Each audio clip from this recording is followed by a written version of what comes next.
Hello, Renee Flamont here. Please go ahead and hit subscribe and like. We'd love to have you back. And join in our conversations. We always have good ones down below if you read. I got some great audience members that have been with me for a long time. And thank you and please.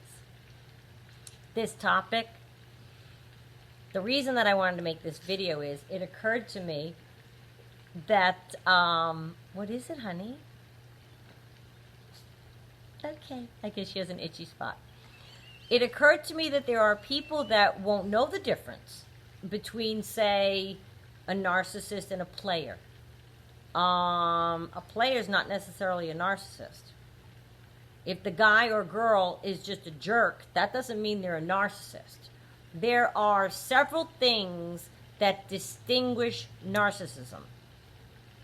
The disorder of narcissistic personality disorder. There are patterns of behavior, cycles that are repeated within their own lives and amongst their victim, amongst their kind. They have cookie cutter behaviors that they all do. And we'll get to all this throughout this video. The love bombing, the devaluing, the never taking blame, yet committing repeated acts of betrayal. The not feeling love, not being able to feel love, no empathy, guilt, remorse, sorrow, conscious, nothing. That's all narcissistic, disordered traits. I just want to mention a few types, though, that aren't necessarily the types that are suffering from all of that. They may look like narcissistic personality disorder on the outside, so you peg them as such, but they may not be. You could have, for example, a player. Okay? Let's just define player as what we know that to mean, a person that sleeps around. Right? A person that wants to be out there in the action of the world. They're not really a monogamous person. They're a player. They play the, field. And they want, okay, honey, what's going on? I'm sorry. I'm trying to adjust it so she's happy. I want you to see, though, but I want her to be happy. A player in the world may, stop, it's okay. After his 30s, for example, may decide he matures and he wants to settle down and have a relationship and be just fine and be able to assimilate into a relationship and get married and have kids. We all know people like that in our lives, right? You can use celebrities as examples is what I normally do since that's who we have in common, right? They called George Clooney the perpetual bachelor. Fell in love. He was in his 50s, got married, has twins. Right? You want to get down, baby? What's the matter?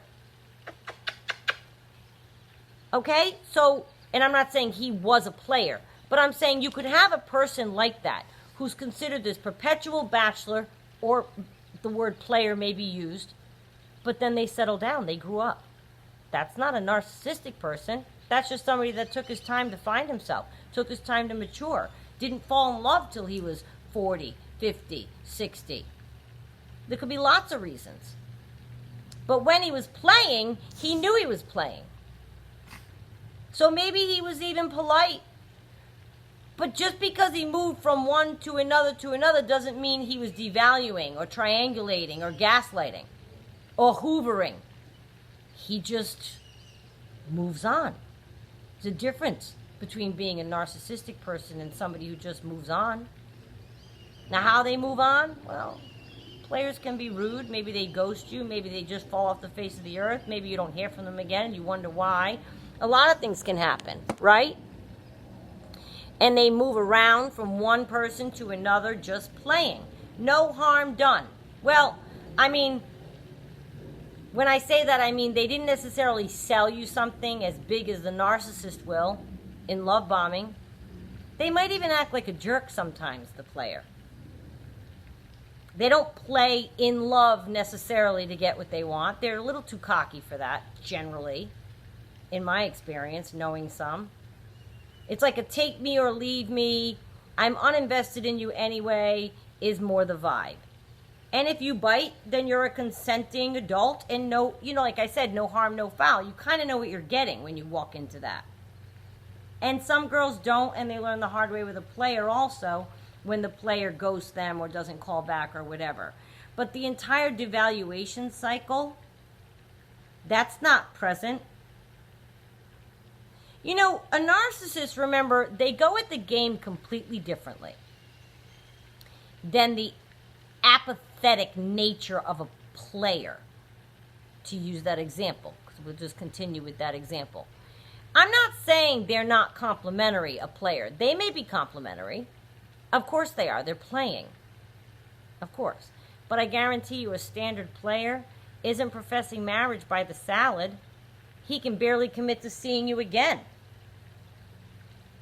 You know what I mean? It's different.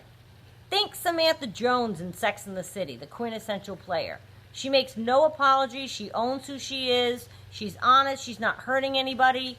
She's not promising anybody anything. She plays. And if you consent to play, you just know what you're getting. You know what you're getting.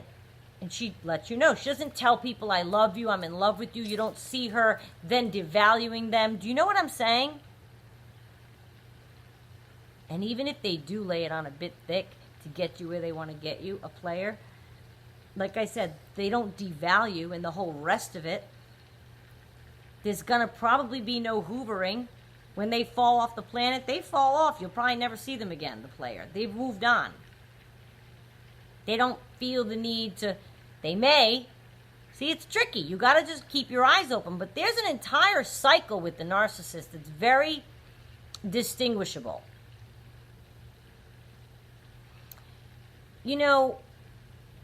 They may even be narcissistic, a player, meaning self-involved, looks in the mirror, that old adage of narcissism, that old adage of narcissistic, that light-hearted way that we used to think of it as meaning, which it can also very lightly mean. If we're not talking about the disorder, the personality disorder, they could be narcissistic and a player. They could be full of themselves till the day they die, but they could get married at 45 and have 3 kids and never cheat on their wife, but still be full of themselves, but not be a narcissistic with personality disorder person. You follow me? When they possess the rest of what distinguishes narcissistic personality disorder from that of just being a jerk is when you have to be concerned, is my point. Not that you're not concerned if they're a player, but that might be just what you're in the mood for, too. You might not be out to find a mate right now. It's all right to have consensual relationships that are brief, or, you spend some time with somebody and then you're dating different people at once. We won't even use the word player then. But you're not out to hurt people. You're not making all these people think you're The narcissist is going through all these people, and every single one, he's making them think he's in love with them. He's going back to them. He's triangulating them. He's cheating on them all. He's making this one think they don't have a girlfriend. He's making the girlfriend think that he doesn't have anybody else. I mean, it's just all duplicitous behavior all the way around. And a player with that age and with circumstances, and they may change, people might say, oh, but he'll never change. A lot of people, you'll hear that. Well, they could be referring to a person with narcissistic personality disorder whose patterns they've been viewing in life and not even realize it, and they're just calling them a player. Oh, players don't change. A player can change all day long. A person with narcissistic personality disorder can't change. They could be a serial cheater and not feel like changing, but maybe they don't have narcissistic personality disorder. I mean, you should be aware, so as to not invest hope for them either. But if they're a serial cheater, but with a narcissistic, but there's no there's no hope for change. They're not growing up at 50, getting married and having 3 kids and living happily ever after like a normal, non-personality disordered player could in fact do. So if you're in your 40s and you're dating this player person, you're like, oh, I'm just holding out for change. Well, in that case, you need to reassess whether or not you're for them. They may indeed change in life, but maybe you're not for them. Or maybe the timing is off. They always say timing has to be right. But you just might not be for them. So holding out for them to change might not be on the menu if the player is trying to move on.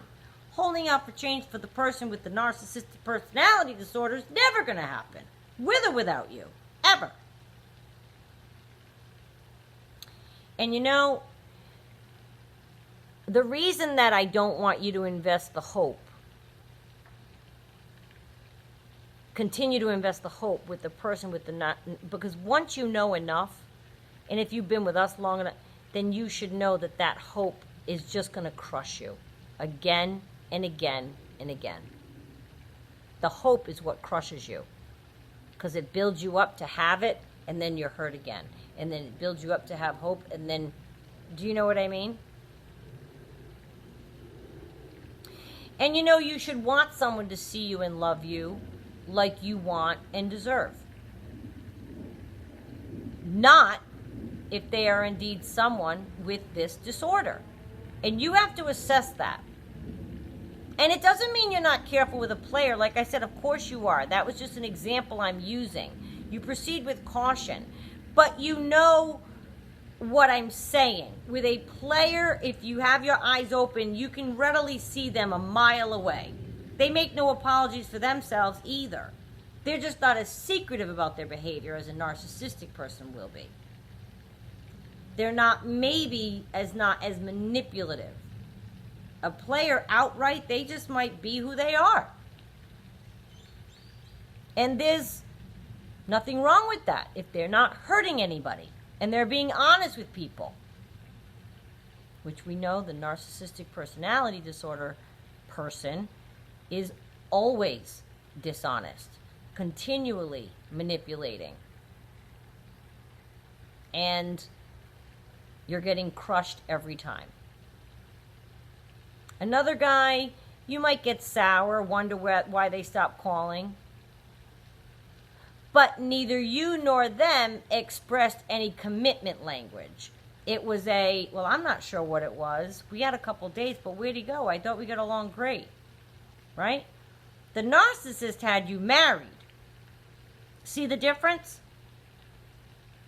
And every stage thereafter, the love bombing is different as well. Try to assess it. Look at the rest of the relationship, yours and the narcissist, or all the cycles that we've talked about that they bring us through. And know what you're dealing with. Before you even become the slightest bit entangled, what kind of person are they? The fiber of their being. Listen to their stories. Try not to react if you're an empath so dramatically. Try to keep it at bay. See what they give you before you decide what to give them. Assess them first. You can react later. Right? But if I were to rewind the clock and have paused and let him talk first, I might have realized by the end of the story, before I went, before I did all that, I might have realized, oh my God, by the end of his story, there was 17 inconsistencies. But by then, I was already involved and empathetic. What am I going to do? Back up and go, well, wait a minute, that didn't sound right. That's what I should have done. So you want to assess it. You want to, what is your sense? What are you hearing? What are you seeing? He may just be a con artist, but not a narcissistic personality disorder person. He may be a lazy bum, but a good-hearted person. He might be a liar. A liar's a liar. So they definitely might be a narcissistic personality disordered person. I don't want you seeing it everywhere, because it's enough around already.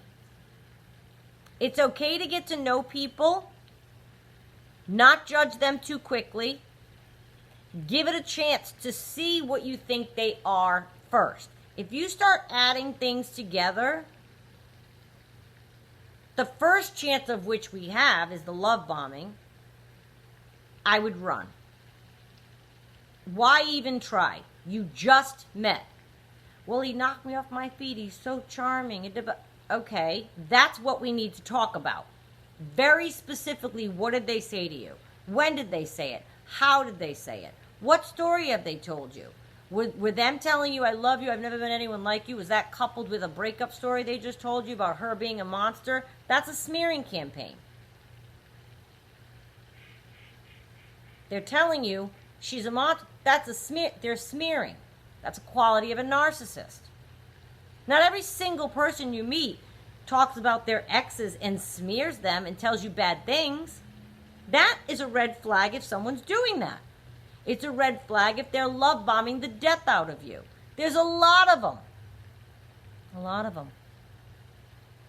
So you want to assess that situation.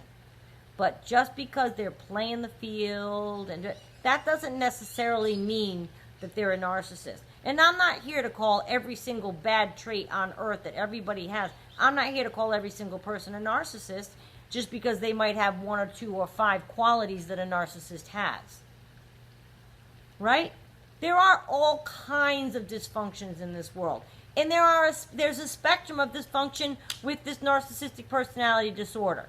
But they have these cookie cutter things in the cycle that they all do. Right? They do it. From the love bombing and the smearing of the ex to the devaluation, the triangulation, the gaslighting, the cheating, the lying, the making you doubt yourself, to hoovering you later just to keep you on the bench. It's all part of the disorder. And it is dictated. They will go through these stages with the people. A player does not.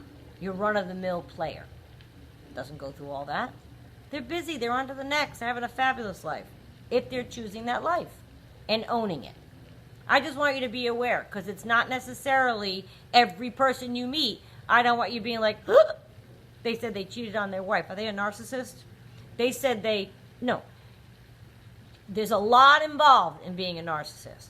If they said they cheated on their wife and they're sharing that with you, how are they talking about the wife?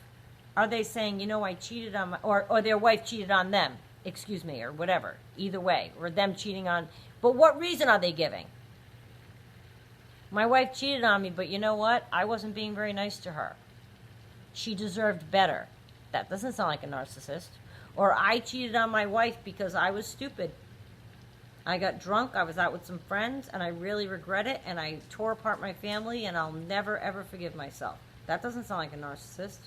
He's taking blame. He's showing remorse. Do you know what I'm saying? So you want to listen to what they're telling you. There are all kinds of things they can tell you that will lead you to knowing if they're a narcissist. So just keep your ears and eyes open.